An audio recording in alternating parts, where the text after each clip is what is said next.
কিন্তু তার মধ্যে কি লোভ আছে? কথা বলে লোভ আছে? আল্লাহ রাসূলের ভেতর লোভ নাই। যার মধ্যে কোরআন আছে, যার মধ্যে আল্লাহ রাসূলের সুন্নাত আছে, যে ব্যক্তি আল্লাহ রাসূলের উত্তরসূরি, আলেম ওলামা উত্তরসূরি, তারা কখনো লোভ করতে পারে না। কথা বলেন ঠিক কিনা? কিন্তু আজকে আমরা দুঃখ লাগে, আফসোস লাগে, সারা পৃথিবীর দিকে তাকিয়ে দেখুন, কিছু শ্রেণীর নামধারী আলেম যারা লোভে বশীভূত হয়ে, অর্থ সম্পদের মোহে, ক্ষমতার লোভে তারা নিজের ঈমানকে পর্যন্ত বিক্রি করে দিয়েছে। কথা বলেন ঠিক কিনা? সম্মানিত উপস্থিতি, আল্লাহ রাসূলের ভেতর কোনো পদের লোভ ছিল না, নেতা হওয়ার কোনো লোভ ছিল না, টাকা পয়সার কোনো লোভ ছিল না। সেই রাসূলের উত্তরসূরি আজও আছে না নাই? কথা বলেন আছে না নাই? এখান থেকে বলতে চাই, এই বাংলার জমিন সহ সারা পৃথিবীতে আজও সেই আল্লাহ রাসূলের উত্তরসূরি আছে, যারা 50টি বছর কোরআনের তাফসীর করেছেন।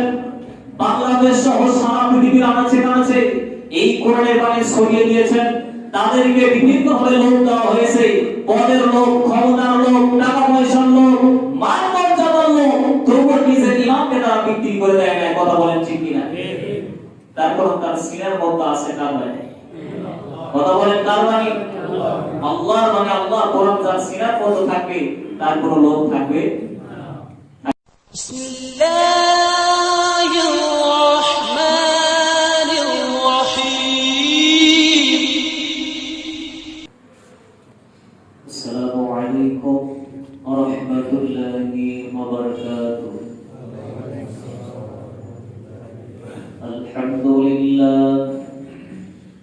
আলহামদুলিল্লাহি নাহমাদুহু ওয়া নাস্তাঈনুহু ওয়া নাস্তাগফিরুহু ওয়া নাউযু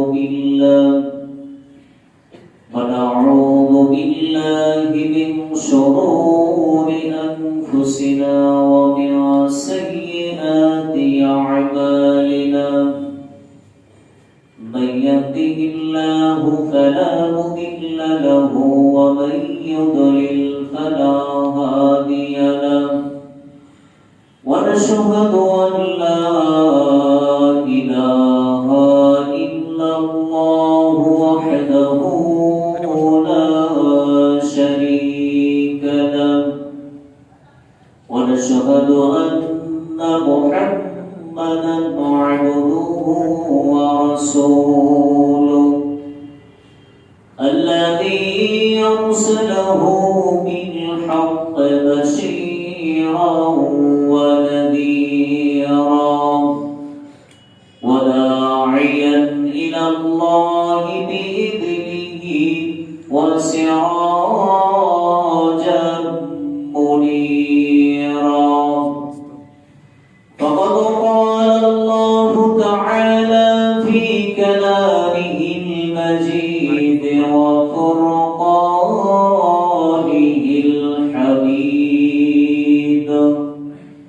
সবাই বলুন আউযু বিল্লাহি মিনাশ শাইতানির রাজীম। বিসমিল্লাহির রহমানির রহিম। ইন্নাহু লাকাওলু রাসূলিন কারীম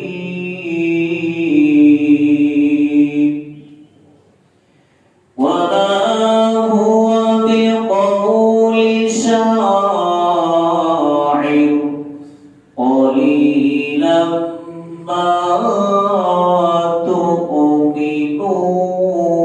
تؤمنون ولا بقول كاهن قليلا ما تذكرون.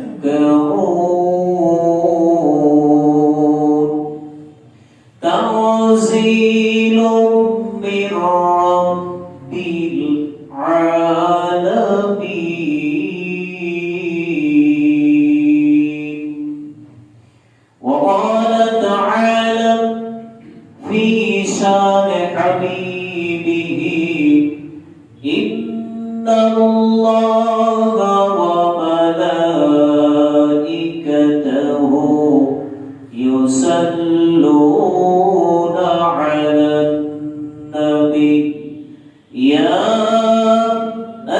أيها الذين آمنوا صلوا عليه وسلموا تسليما اللهم صل على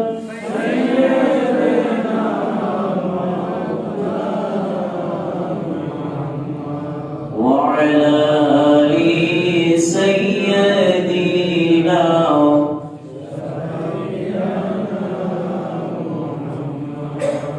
রসূল তোমারি জন্য মন কাঁদে, আঁখি কাঁদে, ভুবন কাঁদে, শুধু বেদনায়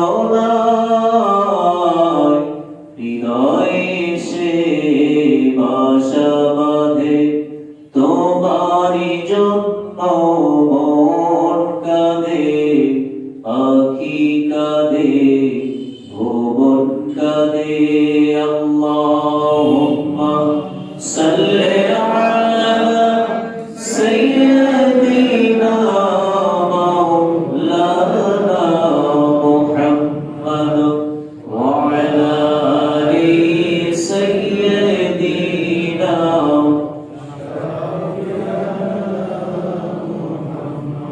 জিকির করেন লা ইলাহা ইল্লাল্লাহ, লা ইলাহা ইল্লাল্লাহ, লা ইলাহা ইল্লাল্লাহ, সুবহানাল্লাহ ওয়ালহামদুলিল্লাহ, লা ইলাহা ইল্লাল্লাহ, সুবহানাল্লাহ walhamdulillah, la ilaha illallah, subhanallah walhamdulillah, la ilaha illallah। পাখির গানে গানে নদীর কলতানে যাই শোনা যায় ওই নামের গান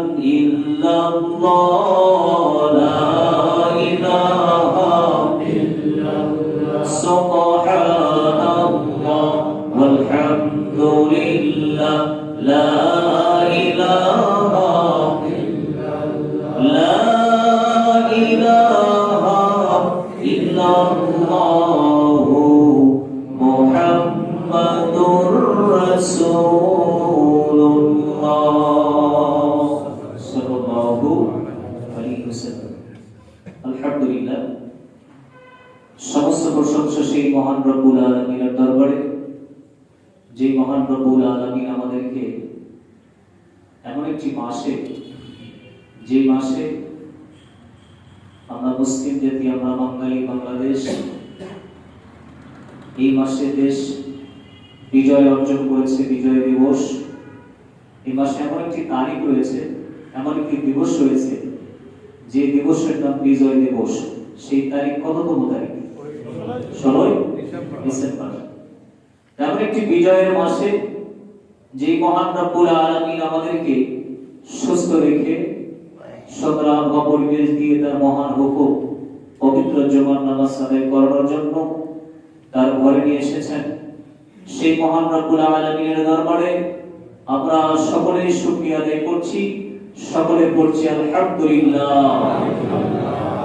দরুদ ও সালাম বিশ্ব মানবতার মুক্তির সনদ, মুক্তির দিশারি মানবতার মহান শিক্ষক, যিনি আখিরাতের ময়দানে, যিনি কিয়ামতের ময়দানে আমাদের জন্য কেবলমাত্র শুধুমাত্র সুপারিশকারী, তিনি আর কেউ নন, বিশ্ব নবী জনাবে মুহাম্মদ রাসূলুল্লাহ সাল্লাল্লাহু আলাইহি ওয়াসাল্লাম। সম্মানিত মুসলিমবৃন্দ, আজকে আমরা পবিত্র রবিউল সানির শেষ জুমায় পৌঁছে গেছি। আজকে আমি আপনাদের সামনে পবিত্র কোরআন শরীফ থেকে 69 নম্বর সূরা, সূরার নাম সূরাতুল হাক্ক, অর্থাৎ আল হাক্ক। সূরার নাম কি? আল হাক্ক থেকে কয়েকটি আয়াত তেলাওয়াত করেছি। যেহেতু আমাদের আলোচনা চলছিল ধারাবাহিক সিরাতুন নবী, নবী করিম সাল্লাল্লাহু আলাইহি সাল্লামের জীবনী, যতটুকু আমরা সময় পাবো, হায়াত পাবো, যতদিন আমরা এই মসজিদের সাথে সম্পৃক্ত রাখবো এবং এই মসজিদে আসা যাওয়া করব, ততদিন আমরা আল্লাহ রাসূলের জীবনে শুনবো কি শুনবো না? কথা বলেন, শুনবো কি শুনবো না? এবং সেখান থেকে, এই ঘটনাবলী থেকে, আলোচনা থেকে আমরা শিক্ষা অর্জন করবো ইনশাআল্লাহ। তো তারই ধারাবাহিকতায় আমি আপনাদের সামনে পবিত্র কোরআন শরীফ থেকে সূরা আল-হাক্কার কয়েকটা আয়াত তেলাওয়াত করেছি। 40, 41, 42 এবং 43 নম্বর আয়াত। আল্লাহ পাক আমাকে যদি বলার সুযোগ দান করেন, আপনাদের সামনে এই আয়াতগুলোর আলোকে আলোচনা করা হবে ইনশাআল্লাহ। গত জুমায় যে আলোচনা রেখে দিয়েছিলাম, আপনাদের সকলে মনে থাকার কথা, আল্লাহ রাসূলের কাছে উতবা ইবনে রাবিয়া কয়েকটা প্রস্তাব করেছিল। প্রস্তাবগুলোর কথা আপনাদের মনে আছে? 4টা প্রস্তাব করেছিল। কয়টা? 4টা প্রস্তাব করেছিল। এই 4টা প্রস্তাব করার পরে আপনার আমার নবী বিশ্বনবী জনাব মুহাম্মদ রাসূলুল্লাহ সাল্লাল্লাহু আলাইহি ওয়াসাল্লাম তিনি উত্তর দিয়েছিলেন এই কোরআন থেকে। সুবহানাল্লাহ বলবেন না? তিনি সূরা হামিম সাজদা তেলাওয়াত করেছিলেন। তিনি জানিয়ে দিলেন, তুমি যে প্রস্তাবগুলো আমার কাছে করেছো, এই প্রস্তাবগুলোর অ্যানসার, উত্তর আল্লাহ পাক এই আয়াতগুলোর মধ্যে, এই সূরার মধ্যে দিয়ে দিয়েছেন। সুবহানাল্লাহ। সম্মানিত উপস্থিতি, সেই আলোচনা থেকে আমরা যাব। তার প্রথমে আমি বলে নিই যে সূরাটা আমি তেলাওয়াত করেছি, কয়েকটা আয়াত অংশ বিশেষ। এই সূরাটা মক্কায় অবতীর্ণ। কোথায়? জোরে বলেন, কোথায়? মক্কায় অবতীর্ণ। আমরা আল্লাহ রাসূলের জীবনে আলোচনা করছি, মাক্কি জীবন সম্পর্কে। কোন জীবন? মাক্কি জীবন, মক্কার পরিবেশ, মক্কার অবস্থা সম্পর্কে আলোচনা করছি। তাই ধারাবাহিকতায় আমিও সূরা তেলাওয়াত করেছি, যে সূরাটার নাম আল-হাক্কা, মক্কায় অবতীর্ণ। কয়েকটা আয়াত আমি তেলাওয়াত করেছি। এই সূরার নামকরণ কেন করা হলো? আল্লাহ পাক এই সূরার প্রথম দিকে, প্রথম আয়াতে আল-হাক্কা শব্দটা ব্যবহার করলেন, যার কারণে এই সূরার নাম দেওয়া হয়েছে আল-হাক্কা। সুবহানাল্লাহ। এই সূরার কিছু ফজিলত রয়েছে। যদি কোনো ব্যক্তি এই সূরাটা তেলাওয়াত করে এমন সময়, যে সময়ে কোনো মা সন্তান প্রসব করতেছে, সন্তান ভূমিষ্ঠ হচ্ছে, সেই সময়ে এই সূরা পাঠ করে, তেলাওয়াত করে, পানিতে ফুঁক দিয়ে সেই পানি যদি সন্তানকে, ওই ছোট্ট বাচ্চা, শিশু বাচ্চা, ওই সন্তানকে যদি মুখে 1 ফোঁটা পানি দেওয়া হয়, আল্লাহ রাব্বুল আলামিন ওই ছোট বাচ্চার স্মৃতিশক্তি, ব্রেন প্রতি আরো বাড়িয়ে দেন। জোরে বলেন না সুবহানাল্লাহ। এবং ওই সন্তানকে আমার আল্লাহ রাব্বুল আলামিন সমস্ত প্রকার বিপদ, আপদ, মুসিবত, সমস্ত প্রকার কি বলে দুনিয়ার যে যন্ত্রণাগুলো, দুঃখগুলো, এই কষ্টগুলো থেকে আমার আল্লাহ আপনাকে হেফাজত করে। জোরে বলেন না সুবহানাল্লাহ। তাহলে এই আমল করার দরকার আছে না? তাহলে সূরার নামটা কি? জোরে বলেন না, কি নাম? এই সূরা আমরা তেলাওয়াত করব ইনশাআল্লাহ। সম্মানিত উপস্থিতি, গত জুমায় যে আলোচনা আমি করেছিলাম, উতবা আল্লাহ রাসূলের কাছে কয়েকটি কথা বললেন, 4টি প্রস্তাব করলেন। এই প্রস্তাবগুলো করার পরে আল্লাহ রাসূল উত্তর দিয়ে দিলেন কোরআন থেকে। তিনি এইগুলো শোনার পরে ওই সকল কুরাইশ নেতারা যারা উতবাকে পাঠিয়ে দিয়েছে, তারা সকলে মিলে গোল টেবিল বৈঠক করতেছে যে অ্যানসারটা কি আসে, উত্তর রেজাল্টটা কেমন হয়। এই অধীর আগ্রহে তারা বসে আছে। আকর্ষণ কম না বেশি? কথা বলেন, আগ্রহ কম না বেশি? উতবা একটা টাইম ওই সমাবেশে হাজির হয়ে গেল, কিন্তু উতবা যে চেহারা নিয়ে গিয়েছিল, সেই চেহারা তার মধ্যে নাই, অন্যরকম চেহারা হয়ে গেছে। এই নেতারা তারা উতবাকে জিজ্ঞাসা করলো, হে উতবা, আপনার যে চেহারা ছিল, আপনার চেহারার মধ্যে ছিল লাবণ্য চেহারা, কোনো টেনশন, চিন্তা ছিল না, কিন্তু এই মুহূর্তে আমরা আপনার চেহারার মধ্যে অন্য চেহারা লক্ষণ দেখতে পাচ্ছি। কারণটা কি, ঘটনা কি, তাড়াতাড়ি বলুন। আপনি যে আল্লাহর নবীর কাছে গিয়েছিলেন, যে প্রস্তাবগুলো করেছিলেন, এই প্রস্তাবের অ্যানসার তিনি কি দিয়েছেন, উত্তর কি দিয়েছেন, তাড়াতাড়ি আপনি আমাদের কাছে বলে দেন। উত্তর বলতেছেন, আমি বিশ্ব নবীর কাছে যখন গেলাম, আল্লাহর নবীকে বললাম, হে ভাতিজা, তোমার কাছে কয়েকটা প্রস্তাব আমি করতে চাই। কয়টা প্রস্তাব? জোরে বলেন, কয়টা? 7টা প্রস্তাব করতে চাই। আল্লাহর নবী তখন বললেন, কি সেই প্রস্তাব? আমার আপনার নবীর সামনে প্রস্তাবগুলো বলে দেওয়া হলো। 1 নম্বর প্রস্তাব, আপনি যে দিনটা নিয়ে এসেছেন, আপনি যে পানিটা নিয়ে এসেছেন, এর উদ্দেশ্য যদি টাকা পয়সা ইনকাম হয়ে থাকে, অর্থ সম্পদ উপার্জন যদি হয়ে থাকে, তাহলে আপনি আমাদেরকে বলে দেন, আমরা মক্কার মধ্যে যত নেতৃস্থানীয় ব্যক্তিবর্গ রয়েছে, যত ধনী ব্যক্তি রয়েছে, আমাদের যত অর্থ সম্পদ রয়েছে, এই সম্পদ থেকে টাকা পয়সা জোগাড় করে মক্কার মধ্যে আপনাকে সর্বশ্রেষ্ঠ ধনী বানিয়ে দিব। শর্ত গেল কয়টা? জোরে বলেন, কয়টা গেল? 1 নম্বর শর্ত চলে গেল। 2 নম্বর শর্ত, যদি পদমর্যাদার লোভ আপনার ভেতরে থেকে থাকে, নেতা হওয়ার চিন্তা যদি থেকে থাকে, তাহলে আপনি আমাদেরকে বলুন, সমাজের সবচাইতে বড় নেতা আপনাকে বানিয়ে দেব, আমাদের মতো সবচাইতে সম্মানিত ব্যক্তি বানিয়ে দেব, আপনার পরামর্শ ছাড়া কোনো সিদ্ধান্ত আমরা গ্রহণ করব না।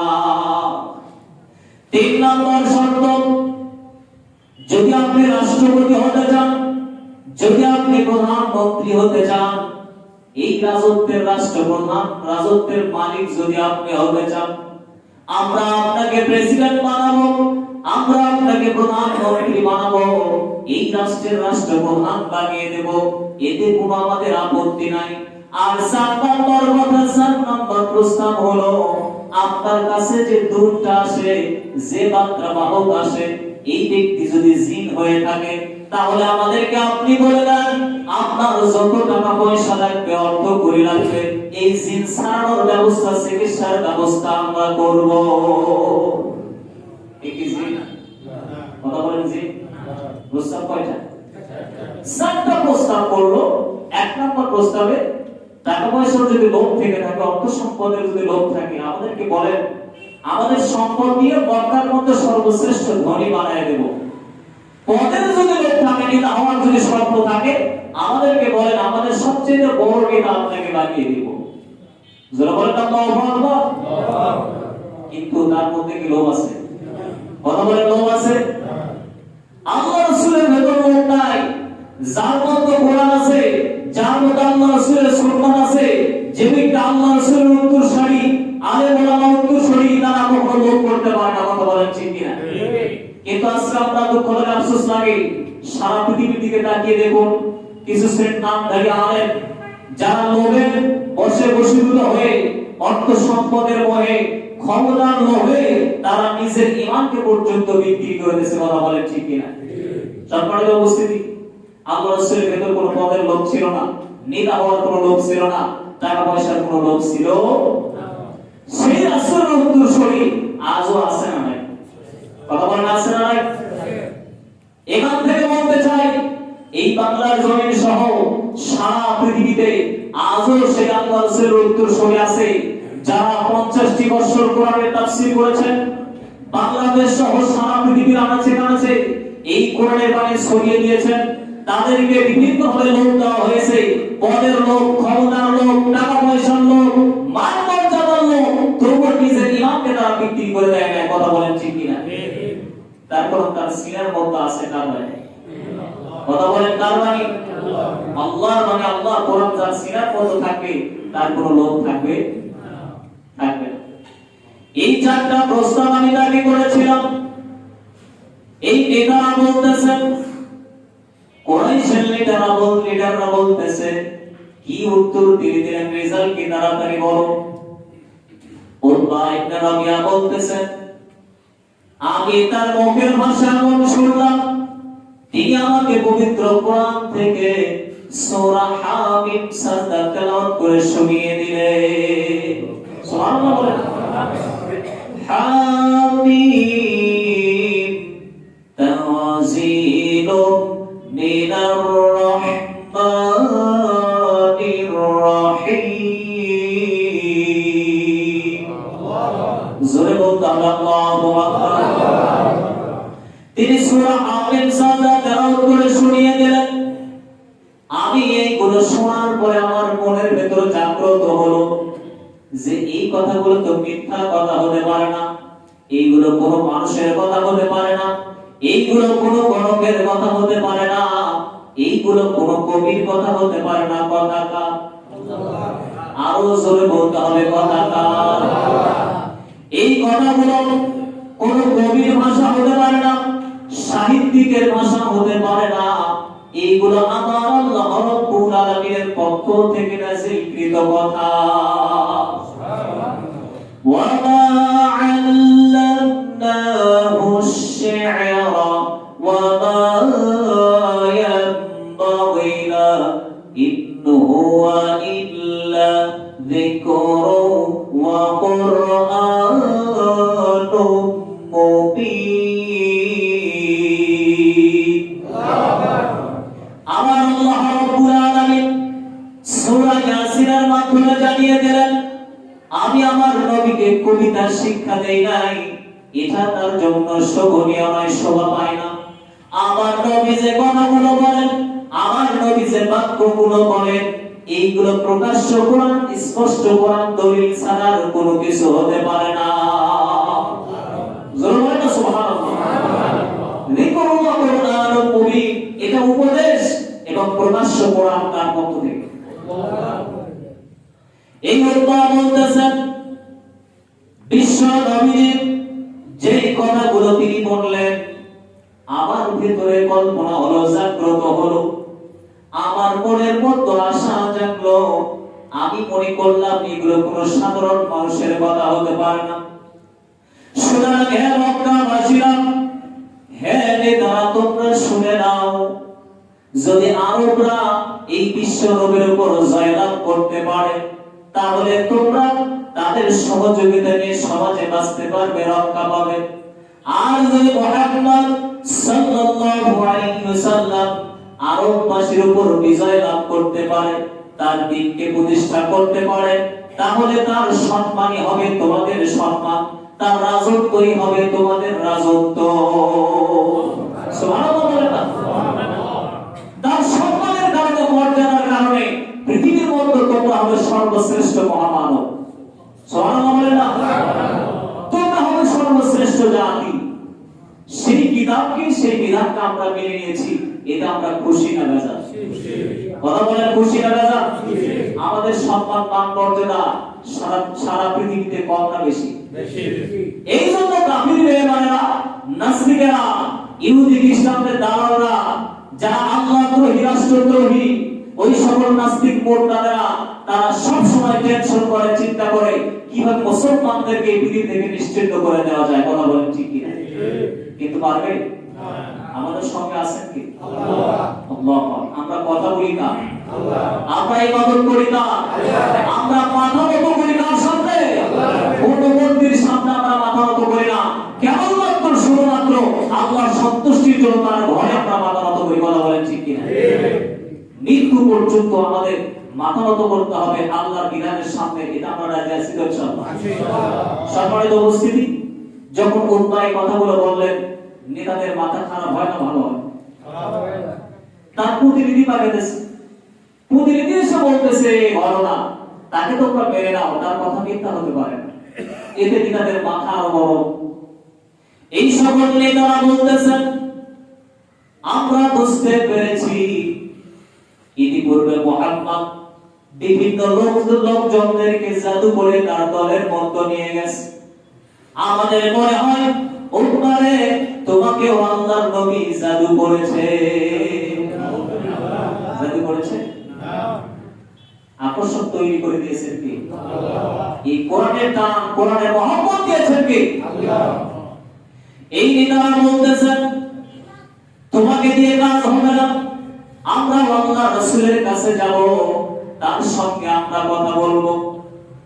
উতবা ইবনে রাবিয়া উমাইয়া ইবনে খালদ, ওয়ালিদ বিন মুগিরা, আবু জেহেল সহ নাদার সহ বিভিন্ন নেতারা আল্লাহ রাসূলকে ডেকে নিয়ে আসলেন। বিশ্বনবীদের সামনে এই প্রস্তাবগুলো আবার করলেন, 4টি প্রস্তাব করলেন। আল্লাহ রাসূলকে বললেন, এই প্রস্তাবগুলো তুমি মেনে নাও, তোমার জন্য ভালো হবে। তুমি যদি প্রস্তাবগুলো মেনে নাও, তুমি আমাদের নেতা হবেন, আমাদের সমাজের মধ্যে সবচেয়ে বিত্তশালী, সবচেয়ে ধনাঢ্য ব্যক্তি তুমি হয়ে যাবে। তুমি হবে আমাদের রাষ্ট্রপ্রধান, তুমি যা চাইবে তাই হবে, কিন্তু এই কোরআন থেকে তুমি দূরে সরে আসো। এটা কি সম্ভব? আজও এই চক্রান্ত আছে না নাই? আপনি সব করতে পারবেন, কিন্তু কোরআনের কথা সমাজের মধ্যে প্রচার করতে পারবেন না। কথা বলেন ঠিক কিনা? এই কোরআনের দুটো রাষ্ট্র হলে কায়েম করতে পারবেন না। কোরআন থাকবে মসজিদে, মাদ্রাসায়, বক্তব্যে, কোরআন যেন রাষ্ট্রে না আসে, এই চিন্তায় বিভোর এক শ্রেণীর লোক আছে না নাই? সারা পৃথিবীতে আজকে এই ষড়যন্ত্র চলতেছে, কোরআনের শাসন যেন কায়েম না হয়। কোরআন রাষ্ট্র যদি কায়েম হয়ে যায়, কোরআনের বিধান যদি সমাজে কায়েম হয়ে যায়, কোন অন্যায় থাকবে না, দুর্নীতি থাকবে না, ধর্ষণ থাকবে না, চাঁদাবাজি থাকবে না। কথা বলেন ঠিক কিনা? আজকে কোরআনের শাসন নাই বিধায় সব জায়গায় এই দুর্নীতি আছে না নাই? সব জায়গায় দুর্নীতি। কোন সেক্টরে যাবেন, চিকিৎসা খাত, শিক্ষা খাত, কোন জায়গায় আপনি যাবেন, সব জায়গায় দুর্নীতি আছে না নাই? সামান্য একটা কাগজ তুলতে গেলে অনেক টাকা পয়সা লাগে। আমি নিজেই ভুক্তভোগী, আমি দেখেছি, ভূমি অফিসে দেখেছি, মন খারাপ করবেন না যারা চাকরি করেন। আমি দেখেছি 500 টাকার কাগজ, 500 টাকাও লাগবে না, 100 টাকা অনলি মাত্র, সেই কাগজ উঠাতে চাই 5000 টাকা। কত টাকা? যদি বলা হয় কারো রেফারেন্সে কথা বলা হয়, বলে যে নথি নাই, হেরে গেছে, কাগজই নাই। আবার যদি বলা হয় যে টাকা দেবনি, বলতেছে যে 5000 টাকা যদি দেন, কাগজ সেখানে থাকুক, বের হয়ে যাবে। নাউজুবিল্লাহ বলবেন না? এই পরিবেশ আমাদের দেশে আছে না নাই? এই সকল লোকদেরকে আমি বলি, যারা ক্ষমতা পেয়েছেন, চাকরি পেয়েছেন, আল্লাহ আপনাদের সন্তানের চেয়ারে বসিয়েছেন, সবাই তো এই ক্ষমতা পায়। আপনারা কেন ক্ষমতা অপব্যবহার করবেন? কেন মানুষদেরকে হয়রানি করবেন? আপনি কোটি কোটি টাকা ইনকাম করেছেন, আপনি কোটি কোটি টাকার মালিক হয়েছেন অন্যায় পথে, আবার চিন্তা করতেছেন যে শেষ বয়সে গিয়ে একটা মসজিদ বানিয়ে দেবো, মাদ্রাসা বানিয়ে দেবো, আমার গুনাহ সব মাফ। আপনাদের কি মনে হয়? আল্লাহর কসম করে বলছি, যারা মানুষের মাথায় বাড়িয়ে টাকা পয়সা নেই, কোটি কোটি টাকা ইনকাম করেছে, তারা যতই মাদ্রাসা করুক, যতই মসজিদ বানাক না কেন, ওই মাদ্রাসা সহ তারা জাহান্নামে যাবে। কথা বলেন না কেন? এখনো সময় আছে, যারা অন্যায় করেছি, যাদের অধিকার নষ্ট করেছে, হক নষ্ট করেছি, তাদের হক তাদের কাছে আমরা কি করব? কথা বলেন না, কি করব? ফিরিয়ে দেব। এখনো সময় আমাদের হাতে আছে, ফিরিয়ে দিয়ে আল্লাহর কাছে ক্ষমা চাইবো। হয়তো মনে করতেছেন যার থেকে টাকা খাইছি সে তো বেঁচে নেই, সে তো মারা গেছে, তার আত্মীয় স্বজন আছে, তাদেরকে আপনি ফিরিয়ে দেন। তারাও যদি না থাকে, এই টাকা, অর্থ সম্পদ গুলো গরিব দুঃখীর মাঝে, ভালো কল্যাণমূলক কাজে ব্যয় করে দেন, সওয়াবের নিয়ত ছাড়া। কিসের নিয়ত ছাড়া? নেকির নিয়ত ছাড়া আপনাকে বিলিয়ে দিতে হবে, নচেত আপনার কোনো মাপ নাই। কারণ আল্লাহর একটা হুকুম যদি আপনি অমান্য করেন, এখন তো নামাজ যদি কম হয়ে যায়, মাফ করবেন কে? কথা বলেন, কে মাফ করবেন? আল্লাহ ক্ষমা করতে পারেন, কিন্তু বান্দার হক যদি নষ্ট করেন, বান্দার উপর নির্যাতন জুলুম যদি আপনি করেন, বান্দা ক্ষমা না করার পর্যন্ত আল্লাহ ক্ষমা করবে না, করবে না। সম্মানিত উপস্থিতি, এই সকল নেতারা তারা আল্লাহর নবীকে প্রস্তাব করলো। আল্লাহর নবী তখন কি বলেন? আমার আল্লাহর নবী, বিশ্ব নবীজি তখন বললেন, ও সমাজের নেতারা, আমার নেতা হওয়ার কোনো স্বপ্ন নাই, আমার সম্পদ অর্জনের কোনো স্বপ্ন নাই, আমার পদমর্যাদার কোনো লোভ আমার ভেতরে নাই। আমি কেবলমাত্র শুধুমাত্র তোমাদের সামনে যে কথাগুলো বলি, এই কথাগুলো কার? জোরে বলেন, কথা কার? আমার আল্লাহ রাব্বুল আলামিন তোমাদের সামনে আমাকে সাক্ষী হিসেবে পাঠিয়ে দিয়েছেন, আমাকে সুসংবাদদাতা হিসেবে পাঠিয়ে দিয়েছেন, আমাকে ভীতি প্রদর্শনকারী হিসেবে তোমাদের মাঝে পাঠিয়ে দিয়েছে। ইয়া আইয়ুহান নাবিয়্যু ইন্না আরসালনাকা শাহিদাও ওয়া মুবাশশিরাও ওয়া নাযীরাও আল্লাহি বিইذনিহি ওয়া সিরাজাম মুনীরা। জোরে বলতে হবে আল্লাহু আকবার। আমার আল্লাহ রাব্বুল আলামিন সূরা আহজাবের ৪৫ এবং ৪৬ নম্বর আয়াতের মাধ্যমে জানিয়ে দিলেন, হে নবী, নিশ্চয় আমি আপনাকে সাক্ষী হিসেবে, সুসংবাদদাতা হিসেবে, ভীতি প্রদর্শনকারী হিসেবে এবং তোমাকে আল্লাহর পথে মানুষদেরকে ডাকতে হবে আমার অনুমতি ক্রমে, এবং তোমাকে প্রদীপ হিসেবে, আলো হিসেবে, আলো উজ্জ্বল হিসেবে আমি আল্লাহ রাব্বুল আলামিন পাঠিয়েছি। সুবহানাল্লাহ। পাঁচটি কথা বললেন, কয়টা? এক নম্বর সাক্ষী হিসেবে। এক নম্বর কি? আপনি সাক্ষ্য দেবেন অতীতে যত নবী রাসূল এসেছিলেন, হযরত আদম আলাইহিস সালাম থেকে শুরু করে নিয়ে আপনার আগ পর্যন্ত যত নবী রাসূল এসেছিলেন, সমস্ত নবী রাসূল দাওয়াত দিয়েছেন কার? আল্লাহ। জনগণের কার? আল্লাহ। তার বাণী সমাজে প্রচার করেছেন, আল্লাহ। প্রতিষ্ঠা করেছেন তার বিধান, আল্লাহ। এর সাক্ষী আপনি দেবেন। আপনি আরো শাহিদা ওয়া মুবাশশিরা, আপনি হবেন সুসংবাদদাতা। সুবহানাল্লাহ বলেন। কিসের সুসংবাদ? জান্নাত না জাহান্নাম?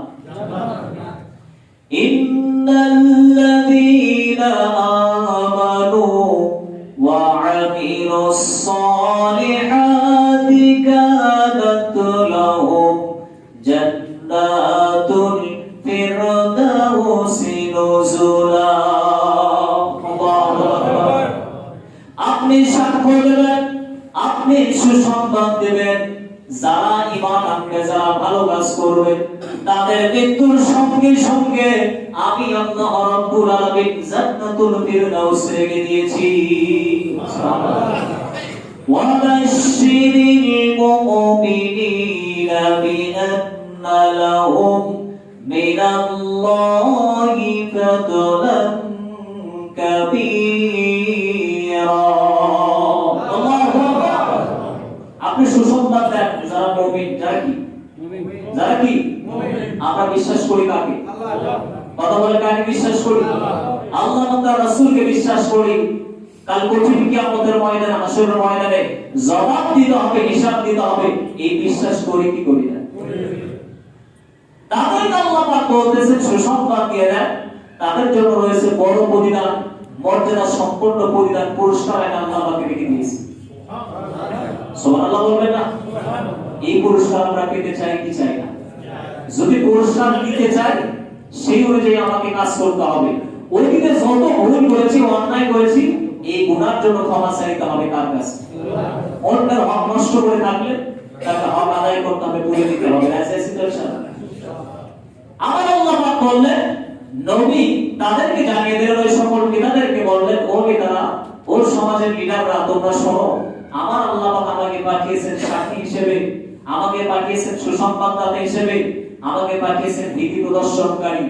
আমি ভয় দেখাবো কিসে? পুলিশে? আল্লাহর ভয় আমি দেখাবো, ওই জাহান্নামের ভয় দেখাবো। যা আল্লাহর হুকুম যদি অমান্য করো, আল্লাহর বিধানকে যদি না মেনে নাও, তাহলে যাবে কোথায়? জাহান্নামের আগুন আমরা সহ্য করতে পারবো? ৩০০০ বছর ধরে তাপ দেওয়া হয়েছে। এই জাহান্নামের আগুন যদি একটু গায়ে লাগে, চামড়া কি হয়ে যায়? দুনিয়ার আগুন গায়ে লাগলে চামড়া ঝলসে যায়, তাই আমরা সহ্য করতে পারি না। কিন্তু জাহান্নামের আগুন গায়ে লাগা মাত্র কত পর্যন্ত পৌঁছে যাবে? চিৎকার করে বলুন নাউযুবিল্লাহ। ইয়াতুফুনা বাইনাহা ওয়া বাইনা হামিমিন নার। কাল কঠিন কিয়ামতের ময়দানে, হাসরের ময়দানে ওই জাহান্নামের ফুটন্ত পানি, গরম পানি, আগুনের মতো যারা জাহান্নামের অধিবাসী হবে, তারা দৌড়াতে থাকবে। নাউযুবিল্লাহ বলেন না? ওই আগুন আমরা সহ্য করতে পারবো না, গরম পানি সহ্য করতে পারবো না। তাই আসুন, সময় এখনো আছে, আমরা থাকবো কোন কিতাবের পক্ষে? কথা বলেন, কোন কিতাব? আমরা থাকবো কোরআনের পক্ষে, আল্লাহর পক্ষে ইনশাআল্লাহ।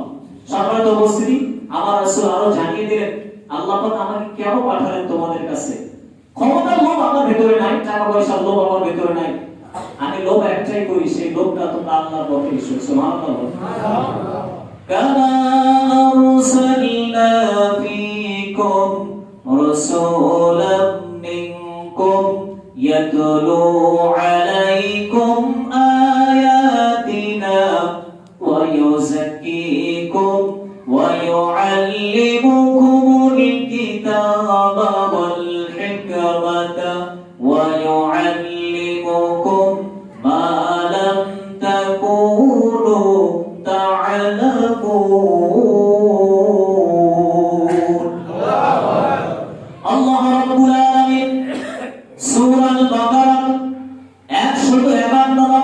মুখের মাধ্যমে জানিয়ে দিলেন যেমনই ভাবে যেমন করে তোমাদের মধ্য থেকে তোমাদের জন্য একজন রাসূল আমি আল্লাহ পাক পাঠিয়ে দিয়েছি। সুবহানাল্লাহ। যিনি তোমাদেরকে আমার এই কোরআন তেলাওয়াত করে শোনাবেন, আমার আয়াত তোমাদেরকে শুনিয়ে দিবেন, তোমাদেরকে পূর্ণ পবিত্র করবেন, সকল প্রকার শিরক বিদআত সকল প্রকার অশ্লীল কার্যকলাপ থেকে পূর্ণ পবিত্র করবেন। সুবহানাল্লাহ। তোমাদেরকে শিক্ষা দেবেন এমন একটা কিতাব এবং হিকমতের জ্ঞান তোমরা আগে পূর্বে সেটা জানতে না, তোমরা যেটা না জানো সেই জ্ঞান সেই শিক্ষা আমার নবী তোমাদেরকে দিয়ে দিবে। এই উত্তরগুলো পাওয়ার পরে এই নেতারা চিন্তা করলো যে এমনি কাজ হবে না, এগুলো বলে কোনো লাভ।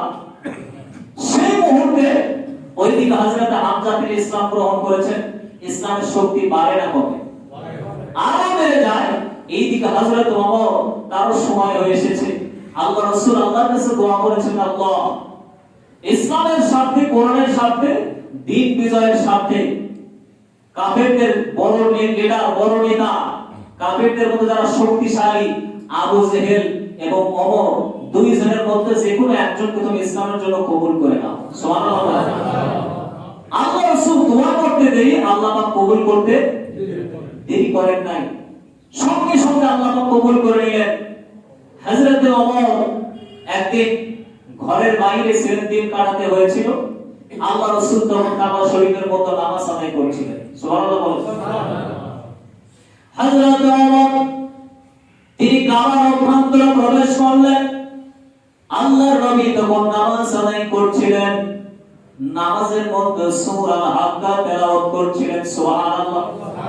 যে সূরা থেকে আমি আপনাদের সামনে তেলাওয়াত করেছি, হযরত ওমর এই আয়াতগুলো শোনার পর তিনি আশ্চর্য হয়ে গেলেন, আশ্চর্যান্বিত হয়ে গেলেন। এত সুন্দর মধুর বাণী আমি তার আগে পূর্বে শুনি নাই। আমার মনে হয় কুরাইশ নেতারা ওই সকল কুরাইশ রাজা তারা যা বলেছিল আমার মনে হয় এটাই সত্য। আল্লাহর নবী মনে হয় একজন কবি।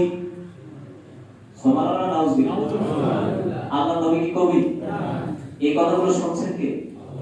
কে শুনছেন? আমার আল্লাহ পাক শুনছেন। হযরত ওমরের মনের মধ্যে যখন এই চিন্তা, আমার আল্লাহ পাক সঙ্গে সঙ্গে আপনারা আবার নবীর মুখের মাধ্যমে জানিয়ে দিলেন আমার নবী কবি না। সুবহানাল্লাহ। আল্লাহ পাক জানিয়ে দিলেন, আল্লাহর নবী তেলাওয়াত করলেন, ইন্নাহু লাকাউলু রাসূলিন কারীম। আমার নবী যে কথাগুলো বলেন নিশ্চয় যে আনিত বাণীগুলো আছে, সম্মানিত বার্তা বাহক যে কথাগুলো বলেন এই কথাগুলো কার? জোরে বলেন কথা কার? তিনি আরো তেলাওয়াত করলেন, ওয়া মা হুয়া বিকাউলি শাইর ক্বালিলাম মা তুমিনুন। আল্লাহ নবী ওমরকে জানিয়ে দিলেন, হে ওমর তুমি যে চিন্তা করছো যে আমি একজন কবি, এই কথাগুলো কবিতার কথা। আমার আল্লাহ পাক বিশ্ব নবীর মুখের মাধ্যমে বলে দিলেন আমার নবী যে কথাগুলো বলেন এইগুলো কোনো কবির কথা না। সুবহানাল্লাহ। কবিরম্মা তুমিনুন, কবি তোমরা বিশ্বাস করো, কবি তোমরা ঈমান আনো। এই আয়াত যখন তেলাওয়াত করলেন ওমর আমার চিন্তা করলো যে আমি মনে মনে চিন্তা করলাম আল্লাহর নবী কবি, কেউ তো শোনে নাই কেউ তো দেখে নাই, আল্লাহর নবী জানলো কিভাবে? আমার মনে হয় আল্লাহর নবী একজন গণক জ্যোতিষী। আল্লাহর নবী কি গণক জ্যোতিষী? এই চিন্তা যখন ওমর করলেন তখন আমার আপনার নবী আমার আয়াত তেলাওয়াত করে জানিয়ে দিলেন আমি গণক না, আমি জ্যোতিষী না। সুবহানাল্লাহ বলেন। আল্লাহর নবী বলেন, ওয়ালা বিকাউলি কাহিন ক্বালিলাম মা তাযাক্কারুন। তানযীলুম মির রাব্বিল আলামিন। আল্লাহর নবী বললেন আল্লাহ নবীর মুখ নিঃসৃত বাণী, আমার আল্লাহ পাকের বাণী, আমার আল্লাহ পাকের আয়াত ওমরকে জানিয়ে দিল, ওমর রে, তুমি যে চিন্তা করছো যে আল্লাহ নবী কোন, আল্লাহ নবী জ্যোতিষী, এটা কখনো হতে পারে না। আমার আল্লাহ নবী কখনো জ্যোতিষী না, কোন গণক না, কমই তোমরা উপদেশ গ্রহণ করে থাকো। আমার আপনার নবী যে কথাগুলো বলেন, তিনি যে আয়াতগুলো প্রচার করেন, এইগুলো পরাক্রমশালী আমার আল্লাহ রাব্বুল আলামিন বিশ্ব পালনকর্তা আল্লাহর পক্ষ থেকে অবতারিত। জোরে বলেন আল্লাহু আকবার। কথাগুলো কার? আল্লাহ পাকের কথা। হযরত ওমর চিন্তা করলেন, যাকে মনে মনে যেটাই চিন্তা করি তার উত্তর আমি পেয়ে যাই। সুবহানাল্লাহ বলেন। সেখান থেকে তার মনের মধ্যে ইসলামের রেখাপাত ঘটলো, ইসলামের দিকে তিনি আকৃষ্ট হয়ে গেলেন। সুবহানাল্লাহ। অনেক লম্বা ঘটনা। আল্লাহ পাক যদি আমাকে সুযোগ দান করেন, সামনে জমায় এই আলোচনা যেটা করতেছি, এই অংশ বিশেষ যেটা রয়েছে, বাকি রয়েছে আলোচনা করা হবে ইনশাআল্লাহ। আল্লাহ রাব্বুল আলামিন আমাদের সকলকে আমল করার তৌফিক দান করুন। আল্লাহুম্মা আমিন। যারা সুন্নাত পড়েন নাই, সুন্নাত পড়েন। আসসালামু আলাইকুম ওয়া রাহমাতুল্লাহ।